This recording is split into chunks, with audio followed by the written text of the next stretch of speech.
Notre page culture, à présent, direction le festival Les Nuits de Fourvière qui se tient jusque fin juillet à Lyon, dans l'est de la France. Et coup de projecteur ce soir sur cette création originale, Ce que le ciel ne sait pas, une création chorégraphique qui a été initiée par Feda Vardax, l'architecte et plasticien franco-afghan. Nous plonge, vous allez le voir, dans le quotidien de l'Afghanistan, entre attaques de drones et actions de résistance des habitants. Pascal Achard et Guillaume Gouet ont assisté à la première du spectacle. Lumière sur un décor monumental, évoquant les montagnes ocres et arides de l'Afghanistan. Une terre et ses survivants malmenés depuis des décennies de conflits. Premier pas d'une création menant vers un monde souterrain, vers les Carèzes, galerie creusée depuis des millénaires par les chercheurs d'eau. Son auteur nous embarque sur les terres de son enfance où il retourne régulièrement depuis des années. Moi, depuis 15 ans, avec les derniers artisans qui maîtrisent le savoir-faire, je répare ces Corrèzes qui nous mènent des terres arides jusqu'au ventre de la montagne, en fait, pour faire couler l'eau.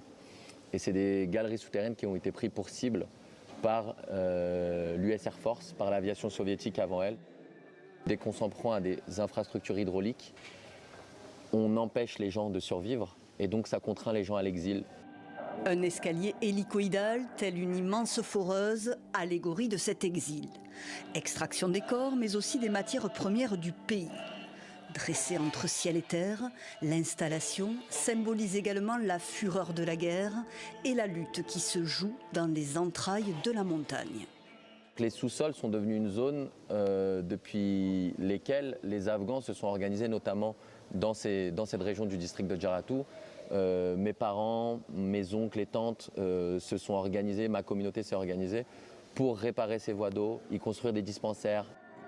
Des corps oppressés et harassés qui expriment résistance et solidarité. Il y a la volonté de faire lien aussi, de montrer une forme de confiance en l'autre, de nécessité de l'autre et du soin, de comment ces corps prennent soin de ceux qui sont autour d'eux, par le toucher, par le tissage, par le tressage, par le regard. C'est l'histoire de ma famille, mais pas que la mienne en fait, c'est l'histoire de beaucoup de gens à travers le monde aussi. Dès lors qu'un corps est déplacé, les déplacements qui se font dans la langue, dans les cultures, dans les systèmes de pensée, dans les rites, il y a un effacement de l'identité culturelle autochtone de base. Un récit chorégraphique hypnotique, un hommage aussi aux sourciers, chercheurs d'eau et à tous ceux qui luttent pour faire jaillir la vie dans des zones désertées et ravagées par la guerre.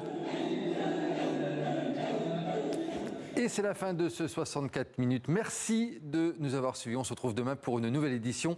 D'ici là, excellente suite de programme sur TV5 Monde.